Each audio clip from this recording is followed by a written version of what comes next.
Matt. All right. Hey, everyone. Today we are debating on was the Genesis flood immoral? And we are starting right now. So buckle up because it is going to be exciting. And remember to send in your questions at any time. Tonight we have Praise I Am going up against Brenda. And I am moderator Matt filling in today with Olive. If you're a fan of debates, I wanted to remind you right now, please subscribe. And now, right before we get started, I'm going to go over the layout. We have 8 minutes opening for each person with a 4 minute rebuttal for each person. And then we are going to jump into a 20-minute discussion portion, followed by a 4 minute closing, and then into Q&A. Any time that's not used will go to extra Q&A time. So don't forget, send in your questions and I will get to them in order as much as I can. So first we have praise going up. And whenever you are ready, we'll begin time when your presentation begins. Sweet, Matt. So I'll get going right now. Skeptics of the Bible tell us the God of the Bible is nefarious. So let me get this straight. God is a mean killer for punishing evil people in societies that sacrifice kids on an altar of fire. Jeremiah 19:25. Haman was filled with pride, vanity, and anger for not being worshipped by a Jewish man named Mordecai, who declared total annihilation of the Jews. Esther 3:1 through 11. These people were more violent than Manasseh, the king of Judah, who was said to slaughter hundreds of thousands. 2 Kings 21:16.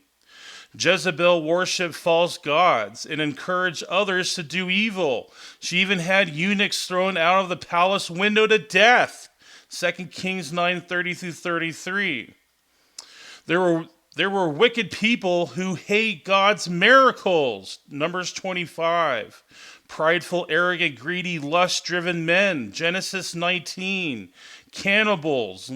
Lamentations 4:10. Slaughters and East Day robbers. Numbers 21:26 through 29.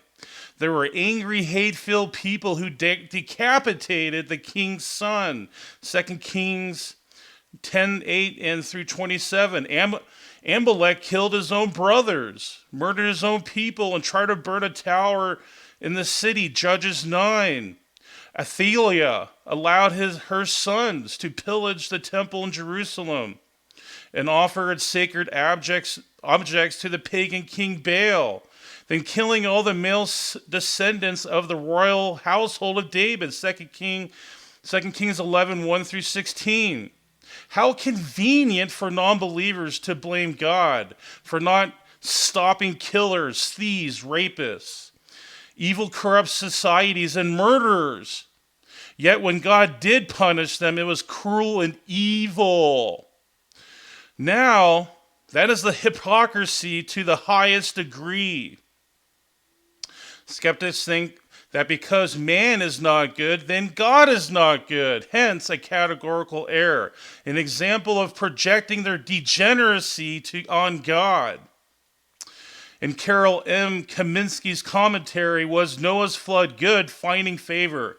In the flood narrative, she mentions that Genesis 6:5 does not begin a new section because it's a vacatal grammatical structure, and it continues to the previous narrative in verses 1 through 4, and thus making the judgment of the flood specific to the Nephilim. Therefore, the flood was not universal and could not have drowned innocent babies or people or animals. God doesn't punish the innocent. Quote, assuredly, the evil man will not go unpunished, but the descendants of the righteous will be delivered. Proverbs 11:21. Scholars view these children of angels and women as a warrior class, infamous for cruelty, pride, and wickedness. The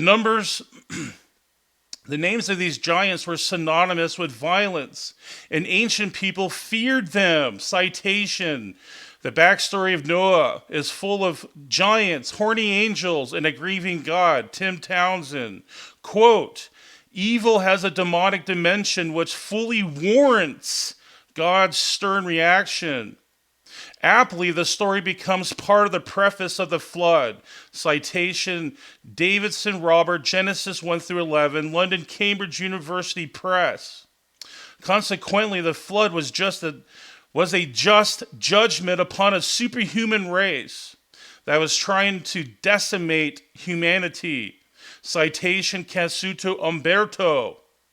I want to focus on the word just in the dictionary for a moment. Quote, what is lawfully right? Citation Merriam-Webster. God was lawfully justified for Noah's flood. Therefore, it cannot be immoral in any evil context or immoral context. Lastly, 2 Peter 2:5 and Hebrews 11:5 elucidate details about Noah, who preached the impending doom that was coming upon the people who purposely were negligent and complicit with the Nephilim / sons of God. Jesus reverberated this in Luke 17:27 as well. Ergo, the flood was avoidable. Therefore, the flood of Noah was not only not immoral, but actually praiseworthy. As Jesus brings to light in John 17:25, the world does not know the Father because they are blinded by the God of this world, who is Satan. 2 Corinthians 4:4. With that, I end my time. All right, you ended 5 minutes 20 seconds. So Brenda, you are up, and if you want a little extra time, go ahead. Okay, thank you very much. My name is Brenda Van Ossen, and I've spoken here before on Modern Day Debates. Thank you for the invitation, and thank you for the chance to debate on this subject. I assume that this debate will revolve around whether or not non-believers can morally judge the actions of God. And I think that that is true. I think that we can, in fact, talk about morality as a non-believer, that there is no logical contradiction entailed in non-believers talking about morality, because for me, I will, the flood, it's an objective fact that the flood did not happen. It is not a historical event. It never happened.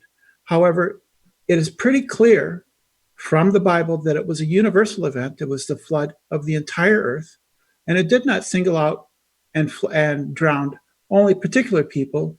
The Bible speaks very directly of that this was all flesh and all of the earth. So the idea that only some people were died and only the evil and the wicked were killed is simply false and unbiblical.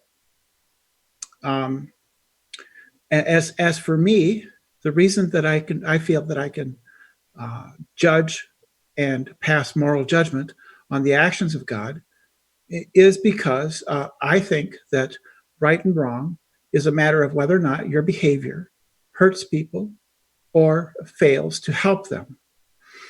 We shouldn't lie because lying hurts people. You shouldn't murder or rape people because murder hurts people. We should help the needy, and slavery is wrong because we are failing to help people. So there's a connection between harm and the failure to help and morality. There are cases where it is sometimes acceptable to harm other people. In the case of self-defense, that would be one case. But for the most part, that is what I take to be moral or right action is the that we should not harm others, and we should help other people. I consider this to be not simply a subjective opinion of mine, and in fact, I would consider biblical divine command morality to be a subjective theory of morality, because the rightness or wrongness of an action depends on the opinion of a subject, namely God. For me though, I think that my morality is objective because it is depends on what I would call, others call contractarianism.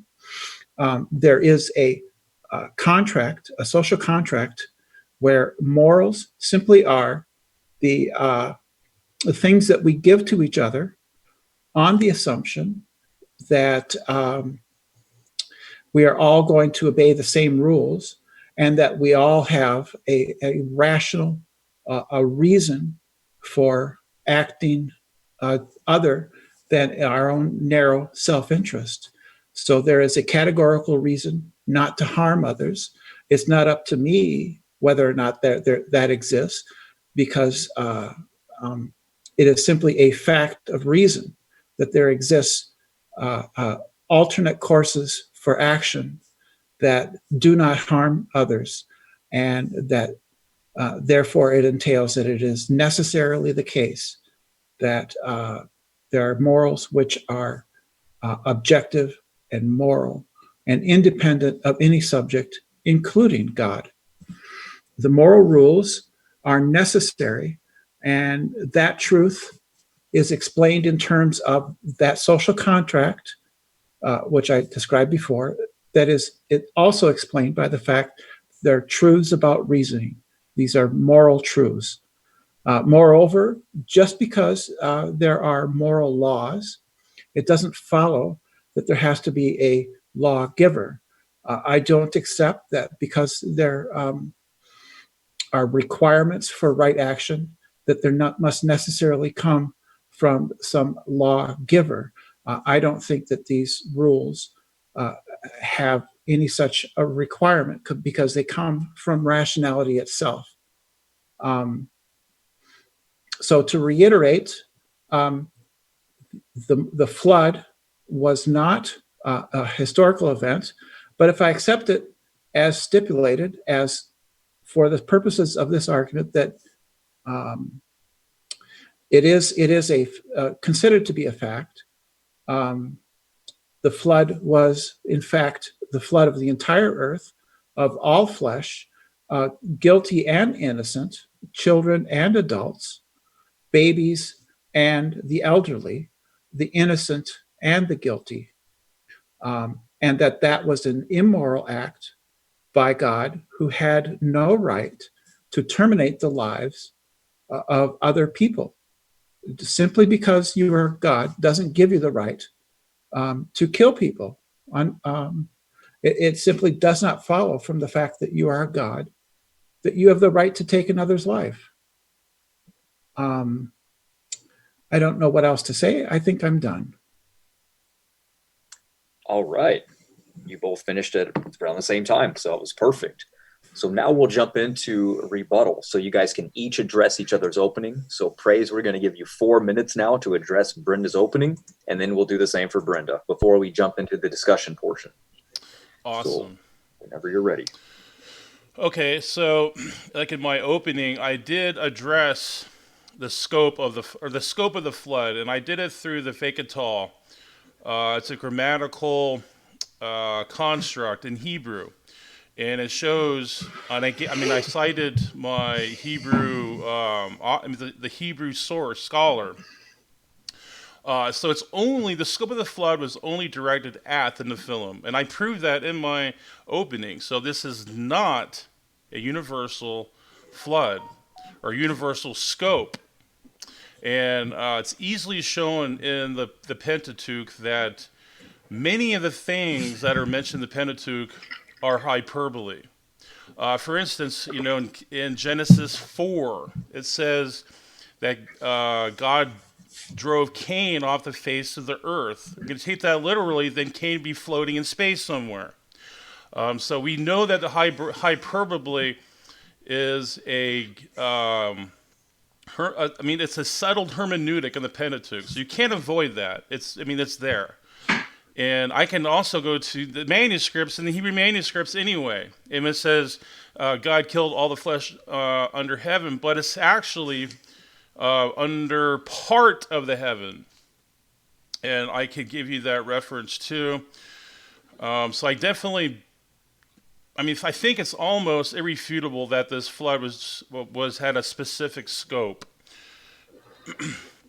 And as far as, I mean, I would like to quote something too before I get off. I mean, before my rebuttal ends here. Let's just say that this flood was universal in scope and not limited, or at a specific entity like the Nephilim. So I'm going to quote this. This quote is from the, let's see here. The treasury of scripture. Here's what they said. And I completely agree. I'd like to see Brenda address this. The sword of war should spare women and children, as incapable of resisting. But the sword of justice knows no distinction. But the except the guilty or the non-guilty or the more or less guilty. This was the execution of a righteous sentence upon a guilty people, or guilty entities, or whatever we call it, Nephilims, or even the people that were working with the Nephilim, in which the women were the greatest criminals, and may be safely said that their lives were forfeited for the personal transgressions that with respect to the execution of the male infants who cannot be supposed to have been guilty. God, the author and supporter of life, who has the right to dispose of it when and how he thinks proper, and commanded and shall not the judge of the earth do right? So I don't see, so when there is the sword of justice, there is no distinction. And as far as Brenda's objective moral claim, I mean, we're going to argue moral epistemology is pretty futile, but the ontology, the moral oughts, the normative ethics, and objective morality, I don't see how Brenda or any atheist or skeptic can ground that sufficiently. 15 seconds. Wrap it up. So to deliberate, even have the ability to deliberate, requires a moral lawgiver, or even to be endowed with an ability to do that. So I'll end my time with that.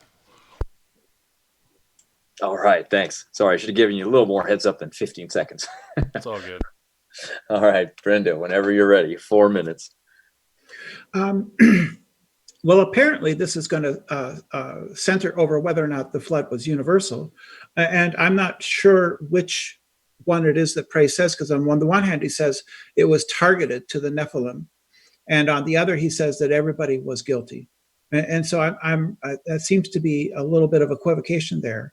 But this is from Answers in Genesis. It says, quote, even the renowned and theologically liberal Hebrew scholar James Barr, then Oriel professor of the interpretation of Holy Scripture at Oxford University in England, was prepared to admit in a letter to David C.C. Watson, 1984, quote, so far as I know, there's no professor of Hebrew or Old Testament at any world-class university who does not believe that the writers of Genesis 1 through 11 intended to convey to their readers the ideas that the Noah's flood was understood to be worldwide and extinguished all human and all animal life except for those on the ark.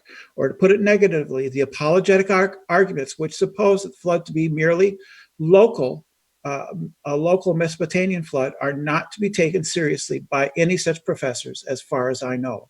So I don't see where having some sort of lexicon shows this. I think that Praise needs to give a reputable citation for his belief.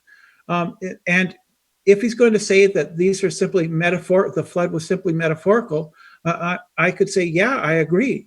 The entire flood is just a story. It's a myth. It's a metaphor. It never happened. There never were any Nephilim, because giants can't exist in this universe, because they would simply they can't exist. People that tall can't exist.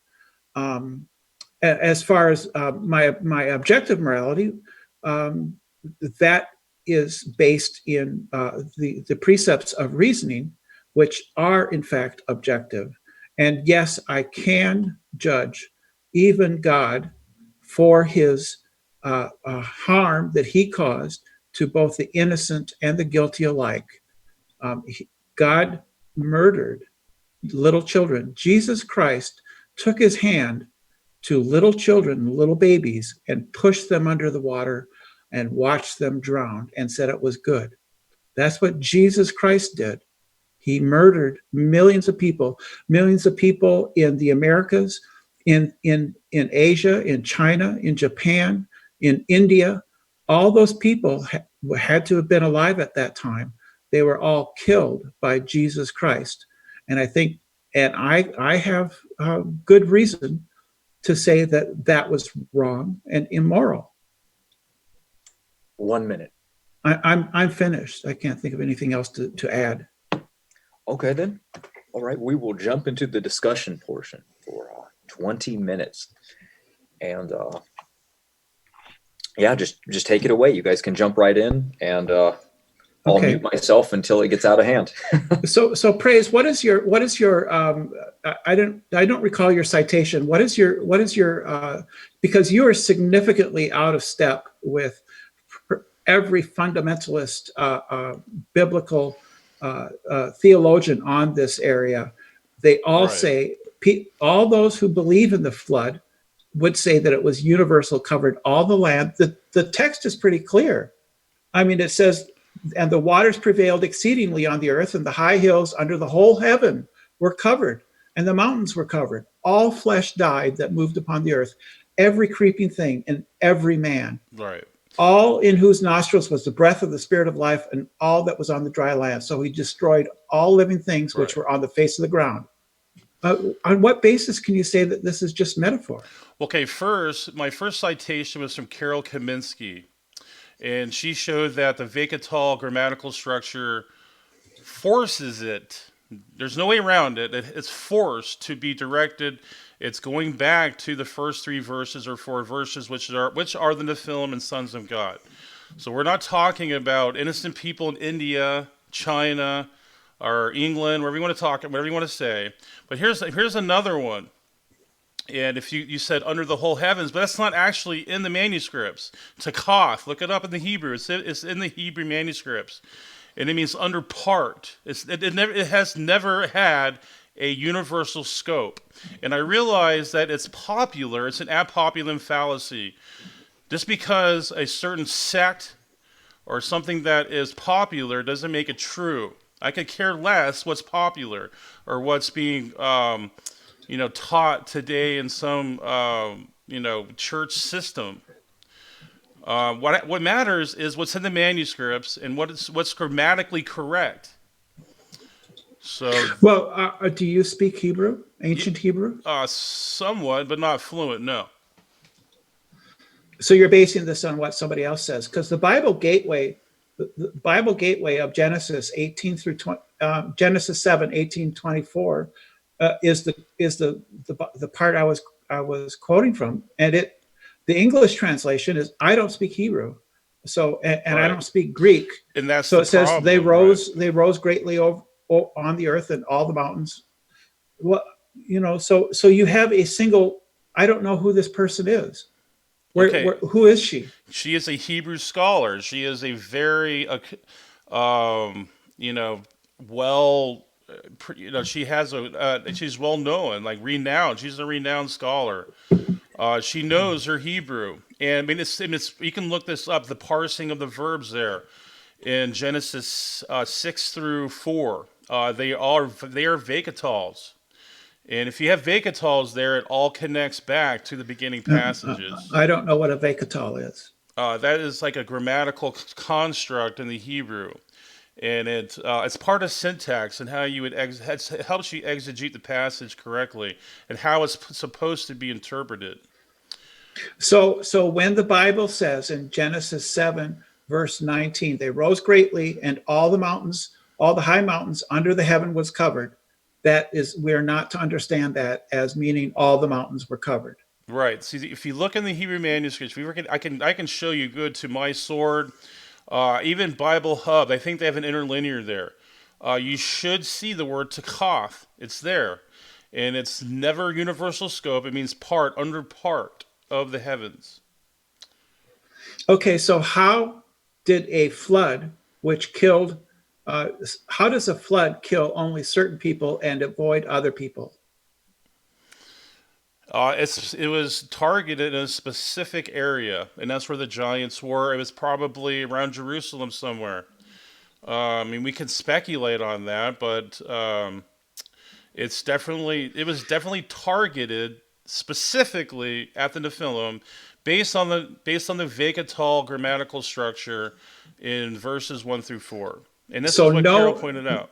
so no man died in the Genesis, in the flood in No, Genesis. I'm saying even Only the though Nephilim. No, I'm saying those who even conspired with the Nephilim. So, I mean, the Nephilim had to have babies. If they had babies, then obviously they had, the people were working with the Nephilim. So, I mean, there's humans and demonic entities working in tandem there. So, I'm not saying no. I'm not saying like it's no humans were drowned. I didn't. I'm not saying that, but I'm saying babies around the world. No, and Chinese people or whatever you want to call it, and pick a continent, they had nothing to do with it. Well, it just seems difficult for me to accept that this was simply a targeted flood. I don't know how floods can be targeted. They could happen in a certain area, but even if a flood occurs within a certain city or a valley, it's going to kill innocent people. I don't see any evidence of that. And if it was a local flood, if it's a local flood, it was God was just to do that, and He had every right to do that based on the actions of the Nephilim. So they were working together, and it was both a criminal act on both humans and therefore even mixing with the sons of God, and that was a direct. I mean, that was a direct command not to do that. So I mean, this is breaking natural laws of God. You have the supernatural, perverting the flesh, and superhuman. So, I mean, people can laugh at that. That's fine. But we're talking, even if you don't, that's not an argument, though. Incredulity is not an argument. No, the argument would be that your source is probably is out of step with the majority in the fundamentalist community. Is she a Christian? I have no idea. I do know she is a accredited Hebrew scholar. She might even be Jewish. She could be, yeah. And she might not be a believer, and she might not believe in the literal interpretation, or that there ever was a literal flood. I have no idea. I mean, that could be possibly too, but we're talking about the scope of the flood. The scope of the flood is not universal, and I demonstrated that through the Vegetal grammatical structure, and that's in Well, verses 1 through 4. you've cited a single expert, and I can cite multiple experts, and the consensus of the opinion among at least fundamentalist biblical scholars. I don't think that liberal biblical scholars would even think they would think that the biblical flood was simply a myth to begin with. Um, but if you're going with it was a local flood, that sounds like a sort of a modern and liberal interpretation of the flood. It sounds to me like it is not biblical literalism at all. It's Yeah, I you mean know that what I seems mean. like I think you're. I don't know where you're like picking this. I mean, like you're just making claims. Like I wish you would Well, actually. just like you No, are. I You're gave my citation though. I mean, if you, I mean, just to me, it's like you're just like arbitrary declaring things. That doesn't make it so. Just because you may think it's a liberal uh, interpretation I, doesn't make it. It doesn't mean it is. I didn't make an arbitrary declaration. I cited James Barr, professor of Holy Scripture at No, Oxford but you made a claim University. about some about a liberal interpretation. I mean, Well, it's yeah, pure conjecture. yes, yes, I am speculating. I'm speculating that what you did was you simply Googled for somebody who disagreed that that the biblical flood was universal, and you found a very liberal, possibly a very liberal scholar who possibly isn't even Christian, who gave you the answer that you wanted. But I think that if you're going to accept that, then you have to accept the rest of what goes along with that, which is that a great many things in the Bible are Yeah. metaphor, and It's not mythology, and metaphor, it's not literal. hyperbole. Metaphors and hyperbole are two different things. It's an exaggeration. It's a site. It's a sort of what's the word? It's meant to express something that people to. It's like an exaggeration of a text for people to get an understanding of. Yeah. Does she think that the resurrection was a metaphor or hyperbole? I have no clue. If she might, It's not if really she, her that's really the issue. It's important though. It's what she says. It's important. It's there in the text. I mean, if the vacatals are there, then they're there. I mean, you can't avoid that. well, still, I don't know. You're just appealing to an authority here. No, I'm Um, appealing to the authorities what they say in the text. The actual grammar I'm appealing to what she's saying. Not the I'm not appealing to the authority itself. That's a straw man argument. 10 minutes in, 10 minutes to go. well, I don't think that the flood was moral, even if I accept that it was a local flood, because I can't see how a flood can be simply target the guilty, and I don't think that even God has a right to kill people simply because they are evil. Um, and I can't see how it didn't fail. It must have killed people who were innocent. If it flooded an area, a valley, or a city, um, it would have killed. It would have. I can't see of any way that it would not have killed people who were in fact innocent. And I don't even think that even if they were not innocent, I don't see um, how it's righteous to kill those people. I don't believe in the death penalty, and I don't think that God has a right to kill people simply because they did bad things. He could have done other things rather than kill them. He could have simply prevented their plans, whatever they were, from being enacted. He could simply he doesn't have to kill them. He can just make it so that they can't do what they are wanting to do. Yeah, I mean that's your opinion, though. I just don't see you have no justification for that opinion. Well, And I mean, I gave you the definition of being just. If you want me, do you want me to read that again? yeah, sure. Go ahead. Go ahead. What is lawfully right, and that was lawfully right to punish through a flood or through death, through whatever means necessary. That is just. Um, just is equality, right? And this is Merriam-Webster. What is lawfully right? So that was certainly just. The punishment or the judgment that came down on those people. I'm not saying it's only Nephilim because even having Nephilim, there has to be humans. But you know the collateral damage is to me it. There's no just. I mean, there's nothing there besides your opinions to show there was any collateral damage. No, I think that when you are just, you are acting.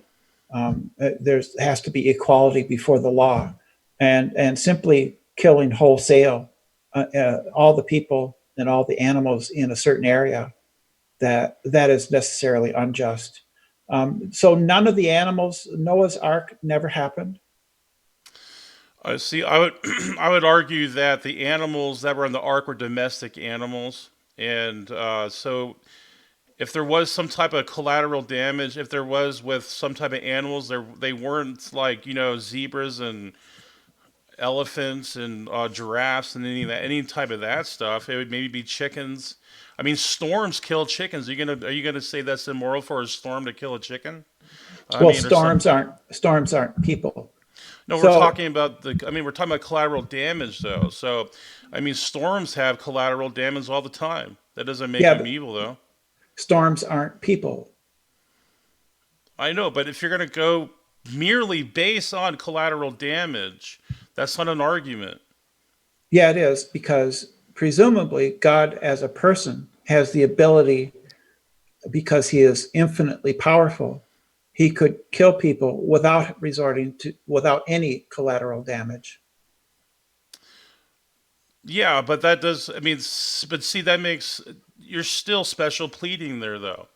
That's Uh, not special it pleading. is That's just special simply, pleading because no, it's not. because you're telling God that is infinitely perfect and it has a perfect moral nature that He has to do a different path, and you have. I mean, how would you know what is the different possible world, if you want to say that? Well, how do you know a possible world would be the perfect way for God to do something? That's special pleading. Oh, because not killing innocent people, not having collateral damage Innocent, like is where did you get superior. that Is at? it's superior to killing everybody within an area. Innocent. There's nothing in the text that says anyone was innocent. My point was that if you have in the global flood, clearly many people would have been innocent, the vast majority. In a local flood, it seems to me reasonable to think that if you flood a city or a valley, which is, I'm assuming that's what you're talking about, that um, a fair number of those people are going to be innocent. Yeah, assuming in in that hypothetical world, yeah. But to be honest, though, that the Word of God says that sin is death.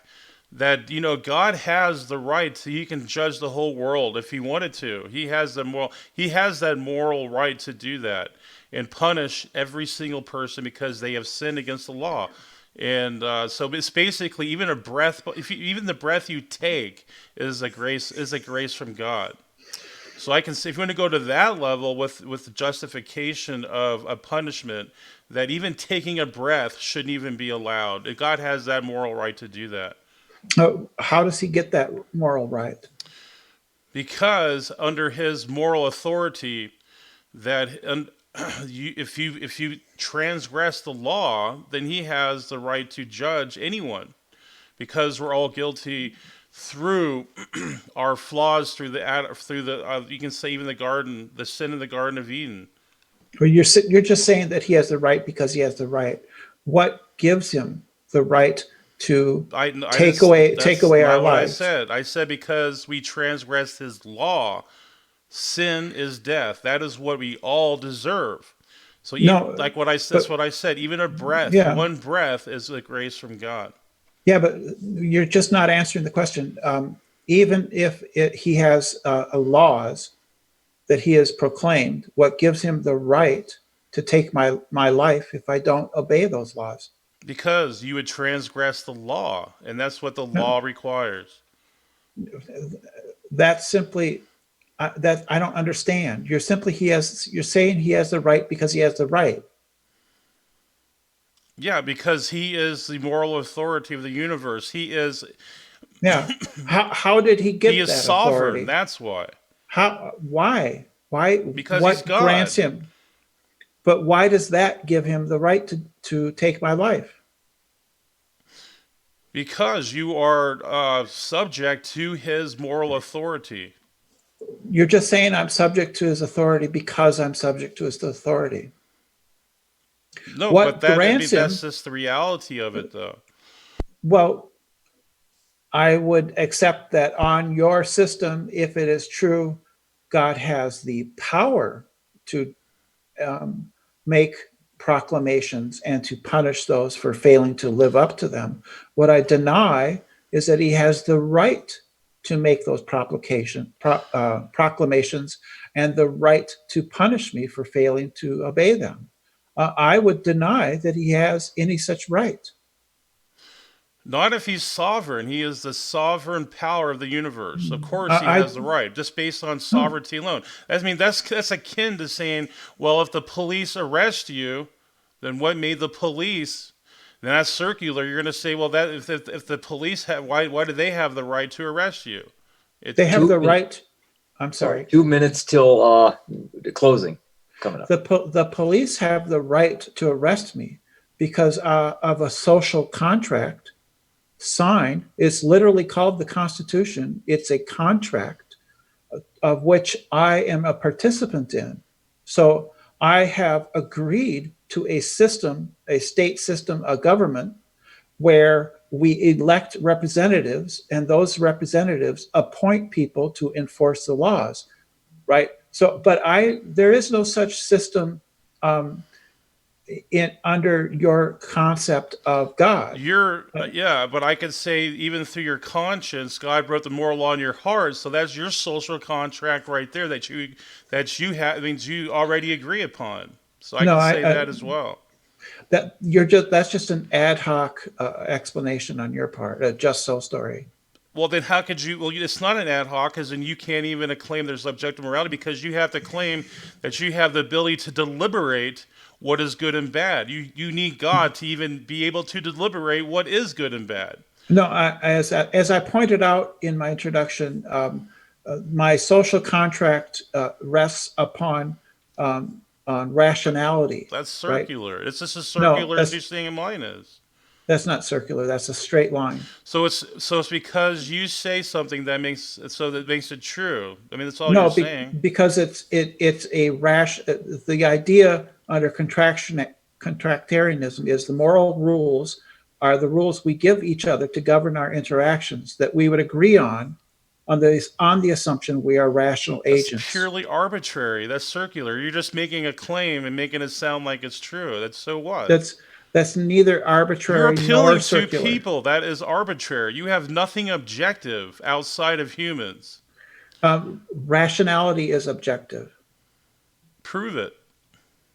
The truth of a rational statement is true independent of what my opinion is. That's what it means to be objective, right? So the Correct? okay, no, we're talking about the Okay, you're talking about the epistemology of a claim. No, I'm Yeah. talking about the ontology. What do you have ontologically that would merit objectivity? I told you already, under the social contract theory, what is moral are those rules that we give to each other, based. It's arbitrary. There's nothing there. You're saying because what we do to certain people that makes it no, that's arbitrary. Sorry, that's No, no, self-refuting. It's circular. no, it's not. It's not circular nor self-refuting. It's the rules we would give to each other to govern ourselves under on Says who? the You? I mean, so you're just making no, stuff up. no. The reasoning takes place behind a Rawlsian veil of ignorance and by rational agents. So the rationality is where the objectivity comes from, right? Because rationality is objective; it's not subjective. Can you prove rationality is objective? I just did. Rational statements or logical statements are true in all possible worlds. All right. Well, if you want to touch on that more too, on Brenda, during your closing, I let Sure. that go over. I'm sorry. It's okay. We're just 22 minutes in. I know we had extra from your opening statements left over anyway. Well, we're gonna have to jump into some Q&As. We got a lot of super chats came in, and well, actually, 4 minutes closing first from each of you. Praise, if you wanted to go first, I will give you 4 minutes, and start whenever you like. Okay. So tonight, I gave a grammatical case for a specified flood that cannot be global in scope. It would have to be limited or regional or local, whatever you want to call it, but it's definitely not universal. And Brenda's arguments were flimsy. There was nothing there that had any credence. I mean, basically ran through her arguments, and she made arbitrary claims of people decide morality because people decide morality, and then she mentioned something about rationality decides something, and that's objective in all possible worlds. But I would still like for her to ground that in anything outside of herself. It's still arbitrary to make that claim. So God, to be honest, actually that would be an argument for God, because God is the proper preconditions to ground anything that is true in all possible worlds. So she can only appeal to physical, material, naturalistic things, naturalistic laws, and that only accounts for things that are mechanical. Maybe such things as brain chemicals. And if you have to appeal to things that rely on brain chemistry or physical laws, then it's you're self-refuting, because you're determined to think and what to do in the first place. So that's why determinism fails. That's why atheism fails. You have nothing outside of physical laws or brain chemistry. You can ground things that are introspective, things that are immaterial. Those are immaterial constructs. I think so. Brenda's arguments tonight theologically were preposterous. They had no bearing at all. Just because a group of uh, people that are fundamentalists doesn't make it true any more than Hitler, what he did in that time was popular. With his Nazis, what they did and killed the Jews. So I don't see anything there, any justification hermeneutically, theologically. And the one passage that she did try to bring up tonight, under the heavens or something, and I was explaining to her that was hyperbole, but even that in the Hebrew manuscripts, takoth, look it up, means under part of the heavens. So this was not global. There was no collateral damage. There wasn't killed babies. That's a caricature imagined from the atheist minds. So for that, I end my time. All right. That was 3 minutes. You had 1 minute to go. No problem. For Q&A. Brenda, whenever you like, got 4 minutes. Go ahead. I have to say I was a little bit taken aback, because I did not expect somebody as on the religious evangelical side of things to argue that there was no universal flood, there was no mass extinction, and that the Bible, as read in multiple places, is simply wrong. He may be correct that the scholar says this, and she might even be correct. But I think that what flows from that is I'm not sure that he was willing to accept the consequences of that. Nevertheless, I feel that I presented a reasonable case for how a non-believer can judge the actions of a deity, because we do in fact have access to an objective morality that is independent of simply personal opinion, because that is what rationality is. What is rational, what is true in all worlds, and not simply a matter of opinion. And it's very difficult for me to respond to this a single source whom I've never heard of, and who contradicts the majority of fundamentalist and evangelical theologians. But the flood, if it had happened, which we know it did not, and maybe Praise even agrees with me that there was no flood. In a sense, he does, because when people talk about the flood, they mean a universal flood. So Praise pretty much agrees with me that there was no flood. He just thinks that God has the right to do whatever he wants with his creation. And I don't agree with that. And I gave reasons for why I disagree. Okay, I'm done. All right. Good job. We'll move into Q&A and first mentioning super chats. So Olive, would you like to read these if you're there? I am right here and I All will right. go through because they're kind of jumbled in. So, Yeah, sorry. It's the best I can that's do. just fine. That was just fine. Okay. So the first one is from Brian Stevens, and it's not directed to either one, but you both can answer it. And he says, so killing babies is praiseworthy. Okay, scary. Yeah, I guess I could address that, and I think I addressed that in the beginning of my opening, and my point, the whole point of the Vegetal grammatical structure is to show there was no babies killed, and it was specifically the scope of the flood was specifically aimed at the Nephilim and the people who were conspiring with the Nephilim. So yeah, maybe he needs to go back there and read. I mean, watch the beginning again. So I recommend him do that. Okay. Can I ask, Praise, if you could provide a link to this source? Yes. Possibly put it in the description of the video or at some time. Thank you. Yeah. Go ahead. No Go problem. ahead, Olive. Go ahead, Olive. Thank you, Brenda. And the next one is a super chat from Dave Delafiore. And he asks, is Ken Hovind a doctor? It seems irrelevant. Yeah, I'm not going to be the one that arbitrates of Ken Hovind's credentials. I like Ken Hovind. I think I really enjoy what he says about evolution. But I mean, as far as He would credentials, I have nothing else. I'm not going to make a claim on that. he would strongly disagree with you, Praise. Oh yeah, I mean I'm sure he would. Yeah, Maybe that would be a good debate to have. yeah. Okay, very good. And the next super chat is from Dave Delafiore again. And he said, or he asks, we need a Jesus to be saved from whom? So do you guys want to address that?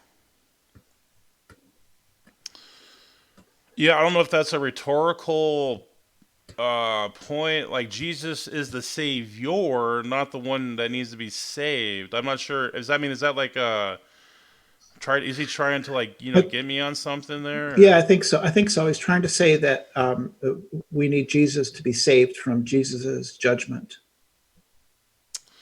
Uh, yeah, but to me, His grace, like I was saying earlier, that even a breath to take in this life is an act of grace from Jesus. He's a graceful God. He's all love, and people don't know that, to me, it's a tragedy among the non-believer community.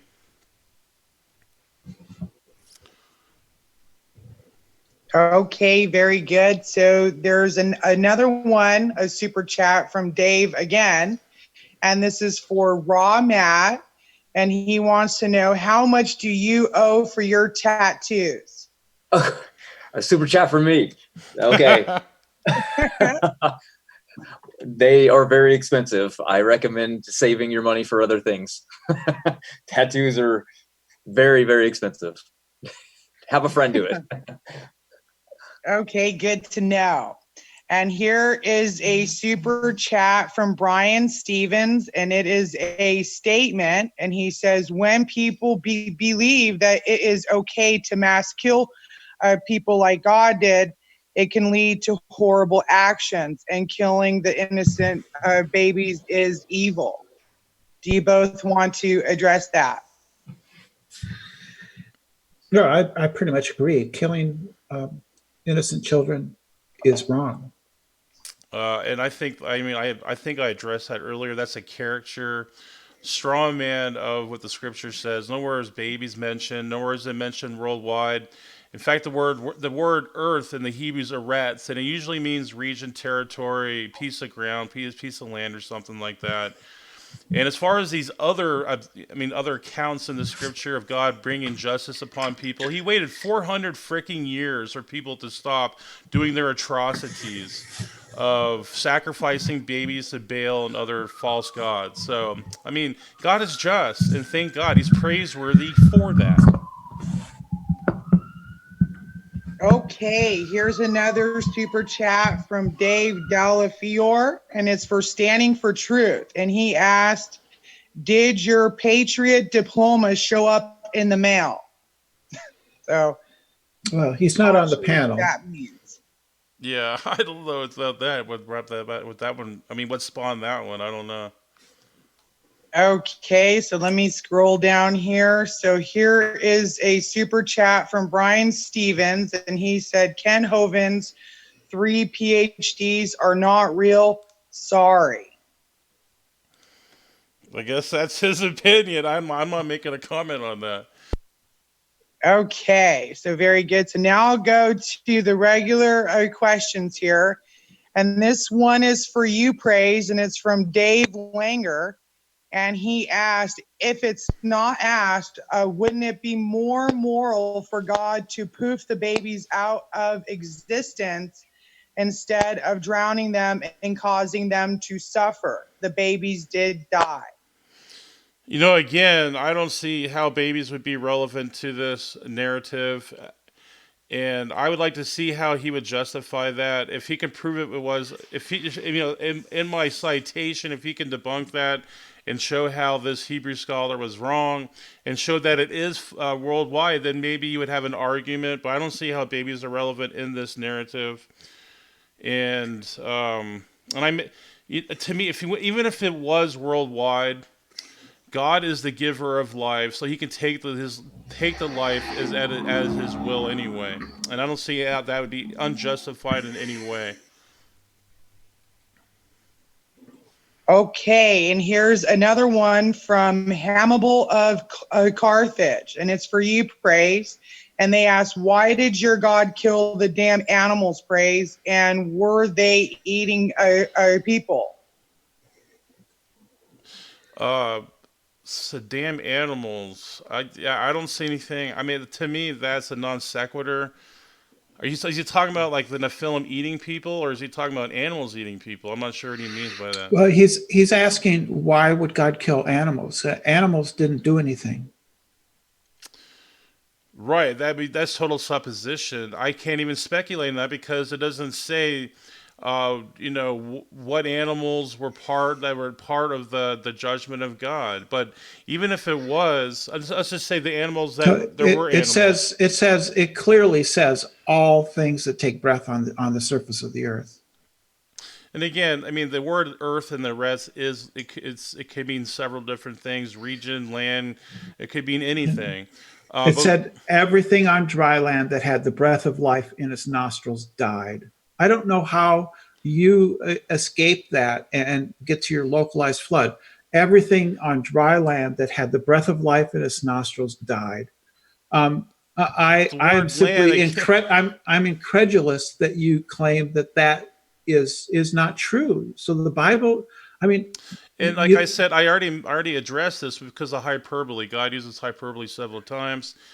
Just because are you going to say that Cain was driven off the face of the earth? I don't think so. Are you going to believe that there's a tower that went to heaven? I mean, outside the earth. Well, no.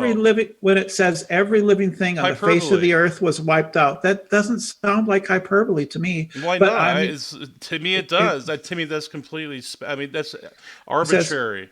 Only Noah was left, and those with him on the ark. Yeah, and what area though? I mean, was Noah's boat the size of the earth? I don't know. If only Noah was left, that kind of implies that everything else died. Yeah, in what area? No, I don't think we'll resolve that here. I just don't see. Did Noah go on a worldwide? Expedition on his boat? Did he sail around the world? No. Nowhere in the text it says that.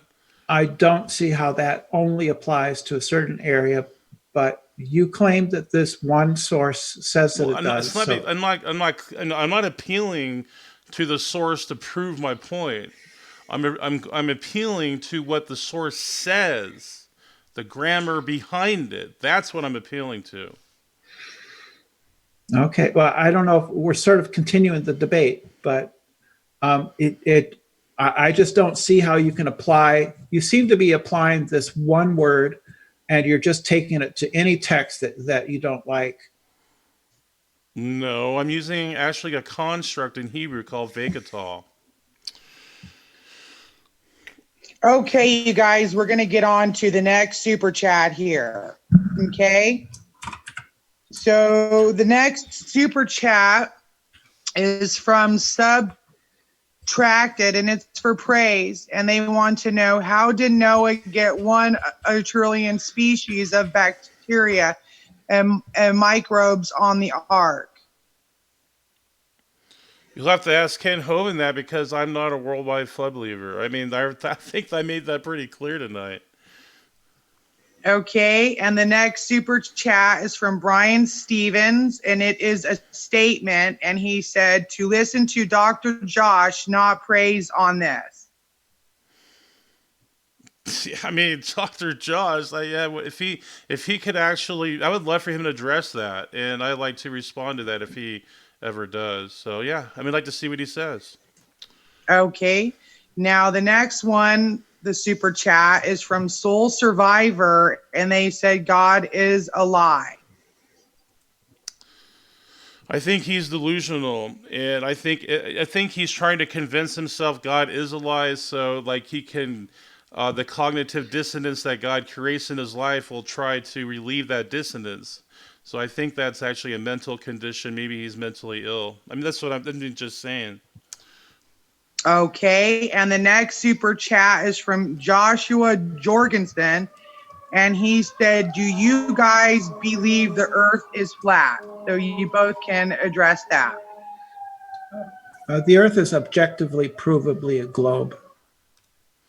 Yeah, I don't believe the Earth is flat. I think that's a joke. I think it's meant to, troll people. I think it's actually like a troll tactic. I think that's a laughable joke to me, actually.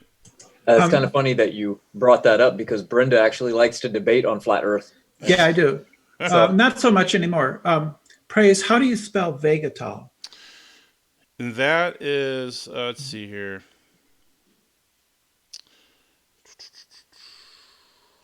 Just give me 1 second because I'm going through my notes here.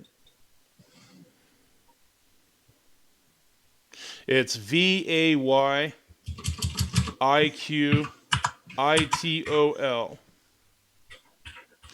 And sometimes there's Hebrew, it's Wakatal. It's either Vakatal or Wakatal. W, it's a W or V. In the Hebrew language, it's either W or V. So it's another thing you can try. If it's not Vagatal, it's Wakatal.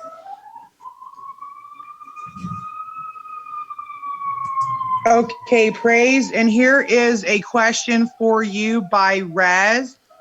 And they said, if it was a local flood, why did Noah need 2 of every animal? A local flood would only require Noah to bring the animals local to the region of the flood. Because they are sacrificial animals for sacrifices, and these were just domestic animals. And maybe even for consumption for food to eat to stay alive with. There's nothing in the text that I see that suggests that there was giraffes and buffaloes and peacocks and all the whole shebang. I don't see that in the text. Okay, and this is from Dave Langer, and it's a comment for you, Praise. And it says, by you trying to claim the flood was not a global, shows you know the worldwide flood was immoral. Would you like to address that? I think I did address that. I even said, even in the hypothetical instance, the flood was worldwide. The fact that all people have sinned under the law of God and transgressed, that merits a penalty of death anyway. Under the holy law of God, He's sovereign, and we are subject to that law. So, I think I've addressed that. I'm not running away from that. Okay, and there's 2 more questions for you. It's by Kilo Doggy 1. And they said, did God create viruses that hurt and kill human beings? If yes, did God create scientists to fight off his own creation? Well, actually, if you do some study on this, viruses and bacteria, they have a very big purpose in the nature, like with algae and stuff. I mean, I've done research on this. There's actually intelligent design theorists that have, help explain, what's going on with viruses and bacteria. We wouldn't even be here alive today unless there was viruses. So viruses play a crucial part in our existence. Okay, now subtracted asks for praise. Can you please answer, did Noah have a microscope? How did Noah know the many species of paratus and bacteria, microorganisms? There are microorganisms frozen in the glaciers of Antarctica. Can you repeat, I'm sorry. Can you repeat that again? I'm trying to. My brain was scattered there.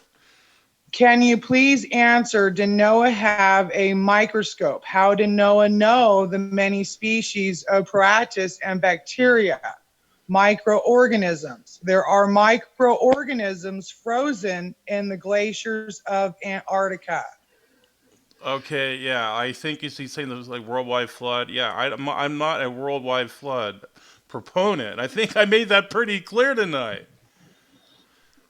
Very good. Okay, so here is a question for praise from Standing for Truth. In Genesis 7, we are told the mountains were covered. Water always seeks its own level.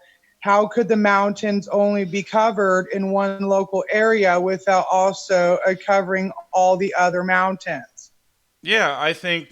Hey, let's stop standing for truth. Yeah, I mean, so I respect my YEC brethren. So hopefully tonight they didn't take it personal. I mean, I love SFT, but to answer his question, it doesn't say mountains in the Hebrew. The word used there is har in the Hebrew, and it usually means hills. So if he's talking about, I don't think that doesn't necessarily mean mountains. But I also showed Takath is in the manuscript, so it means under part of the heavens. Okay, and Brenda, here is a question for you. Yay! Very good. Okay. It's from Kill O'Doggy 1, and they ask, can you apply your objective morality in a reverse direction of time and apply it to a previous evolutionary forms of humans, including pre-human forms? Yes, I think that any sentient being capable of rationality would be subject. I could say that that would be subject to this form of contractarianism for morality. So yes, aliens from another planet, as long as they understand the social contract, the veil of ignorance, and rationality, they would also come to these to understand this form of contractarianism. Okay, very Okay. good. Are you done? I'm so sorry. Yeah, I'm done. Okay, honey. And here, let me get the next one because the chat box, it closed out. So let's see here. And Brenda, I put in the chat box the source. Carol M. Kaminsky was Noah's flood good, finding favor in the flood narrative. That's your source.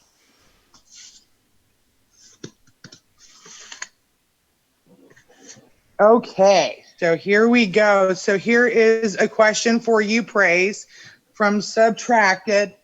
And they would like to know if you think we deserve the sin of Adam and Eve that they did 6,000 years ago, would it be fair for the authorities to arrest you for a murder that someone did 500 years ago? Great question. That's actually a great question. And I say no. I say I agree with him on that. Original sin to me is a fallacious and false doctrine. And actually, the Torah and Ezekiel say no one pays for their sins of the father. But what happened is it became a cursed creation, and people became easily corrupted to sin. We are easy. we're drawn to sin basically through the cursed creation. We're flawed. I mean, we're flawed and fallible. So I completely agree there that we're not accountable for what Adam did, or it doesn't follow on their sin to other people. So I agree with that, but under a holy God, that we deserve death and punishment in hell. But He loves us more than what we deserve, and we have grace through Jesus Christ and the cross. And I mean, I recommend people really search out Jesus. He can change your life. Okay, so here is a comment for Brenda from Soul Survivor, and they said that Brenda is my new favorite YouTube celeb. Thank you. I only have one video on my YouTube channel.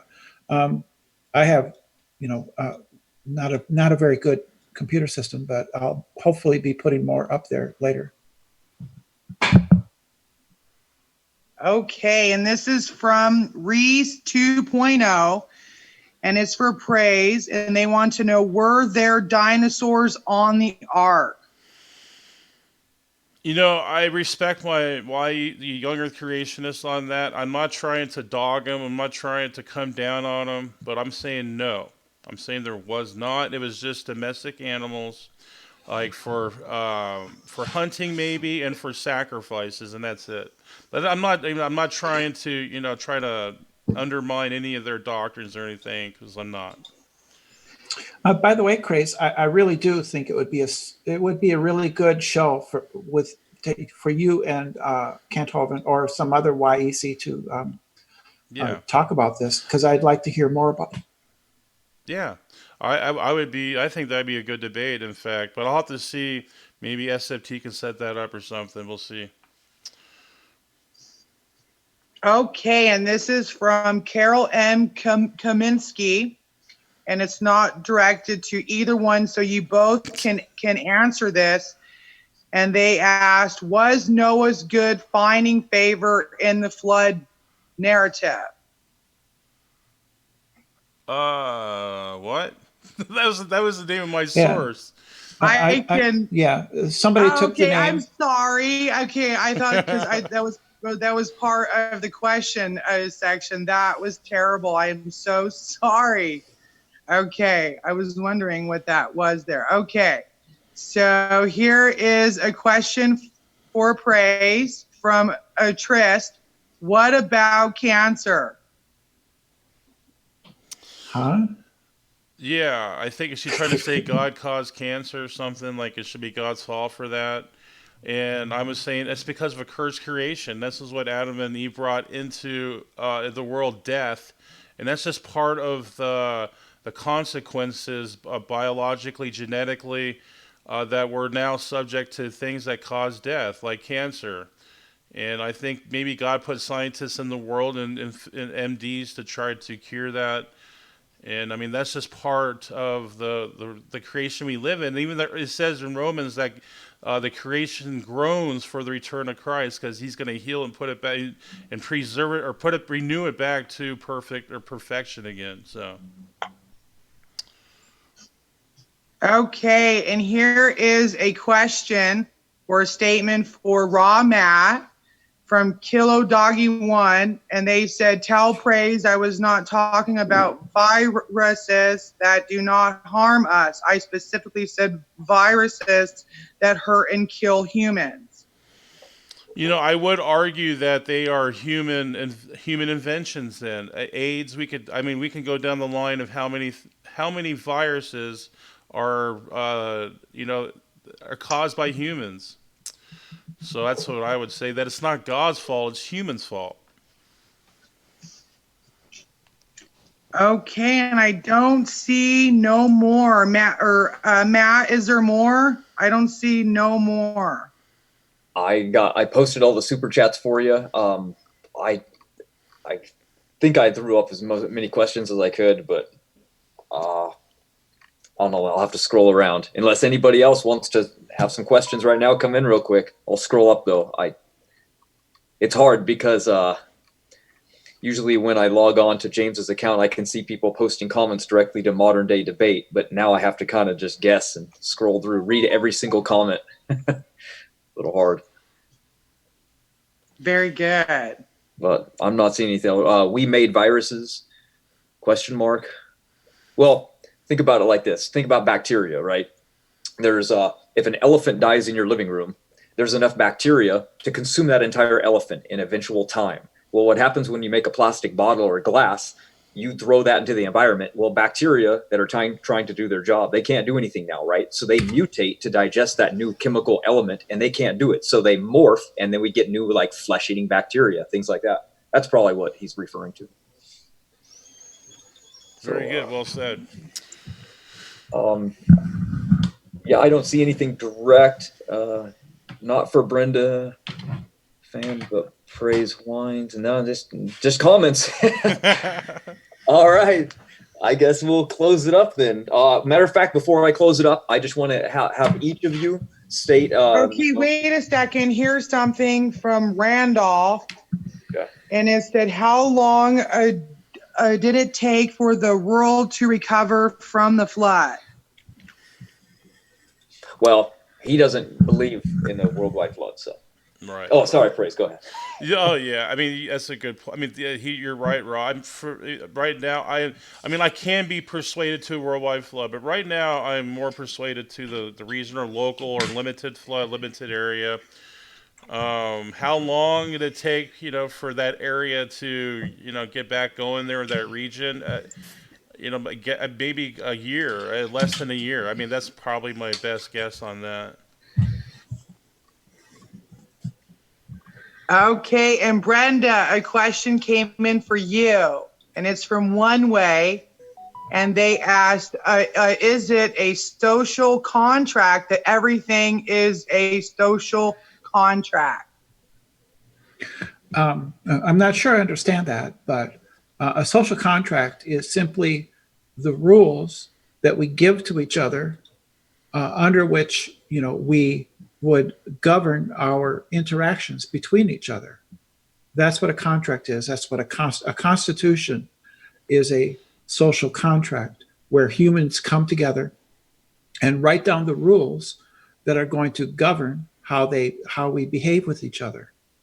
And what I'm saying is that under a social contract, we can, under what is called a Rawlsian veil of ignorance, right? We can assume that a rational agent would select rules which are objective and not subjective, because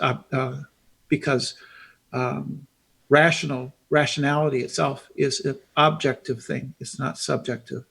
What is rational isn't an opinion. Okay, and there's another one that came in for you, Brenda, from Raphael.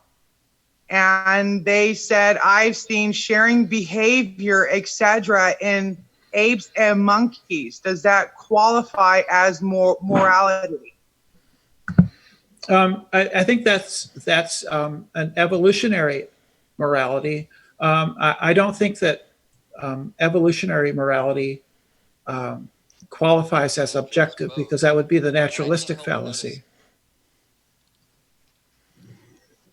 Okay, and Matt, can you read the other question for Brenda? Because I have to be right back.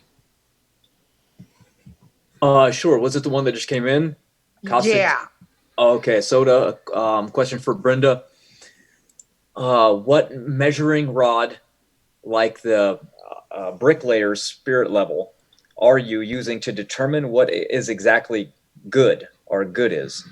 My good may not be your good. So can you derive good objectively?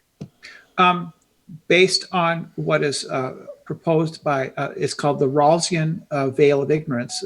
John Rawls was a philosopher, and he proposed what he calls the veil of ignorance, which is that a perfectly rational actor who, if you're writing rules for a society, but you you assume that you don't know whether you are going to benefit or be harmed by these rules, then a rational actor would choose those rules which would be the most fair. The best example I can think of is that as a parent, if you have two children and one piece of cake left, you have one of the children cut the cake and the other one gets to pick which slice they get. And you will find under that case that the child that cuts the cake gets very precise about about cutting that last piece of cake absolutely in half. And that's sort of the same idea, is that the rules that we make for society should be based on a rational actor, and it's not subjective then in that case. Got it. All right. We got another super chat in just now, addressed to me again. This is crazy. The world is going on. From Subtracted, how did Noah get 1 trillion species of bacteria and microbes on the ark? Well, think about how small bacteria and microbes are. Think about how inside the human body you have more bacteria than you do blood cells. And how many blood cells do you have? He didn't need vials of bacteria because bacteria exist on and inside of all living life. There are many species of bacteria, right? But there are only 7 families of bacteria. So it wouldn't really take all that much. For example, we have extremophiles, which can live in almost any conditions on Earth even today. So they didn't even need to go on the ark. We have piles of debris and logs could have been floating around that could have carried all the bacteria they ever needed. Also think about deep litter. That's how Noah would have taken care of the animal excrement. And that right there is full of bacteria, how it would have broken down all the waste product left over. Noah also brought plants to feed the animals. So there's tons of bacteria that exist on these as well. There's all kinds of bacteria that would have been outside the ark. But questions to me? This is crazy, guys. What the heck? I'm the moderator. I don't need questions. Let's see. You got another one. Brenda, again. Wait, no. My bad. Before you answer that, ask that question, I want to make this clear. I'm not opposed to a worldwide flood. So I hope my brethren, my YEC brethren, understand that. Thanks, man. Yeah. Oh, yeah. No, we can differ on all kinds of things. Look how many different denominations there are. But you don't have to agree on every single thing that's in the Bible. Right. But I saw a question for you, Praise. Hold on. I posted it above. It got spammed away. Oh, you got one from Standing. Hard one. Did everybody descend from Noah's 3 daughter-in-law, like the Bible clearly says, from these 3 women that was the earth repopulated? Based on the evidence that you've given, you, Rod, Matt, too, I'm going to have to say, yes, that's true. I have to agree with that. All right, Brenda, another question for you. It says, if Brenda thinks God taking babies home to heaven, a place of pure bliss, instead of living a life of hell and misery on earth as described in the Bible, then what is exactly wrong? Well, they're certainly dying by drowning is a horrible way to die, and so God could just as easily avoid all that suffering by poofing them out of existence. Got it. Another one, Praise from Standing. How does Praise explain cold slabs deep inside of Earth's mantle if they were not subducted there recently during Noah's flood? They would have melted if uniformitarianism were true. Yeah, that's a great question. I'm a gap theorist, and I do believe that there used to be an arc of water, what they call, I forget what they call the actual terminology, but there used to be an arc of water above the earth, and what I would say that fell on the earth, and that would be the where the oceans came from, and that's where the huge flood. That's what I would say that came from. So.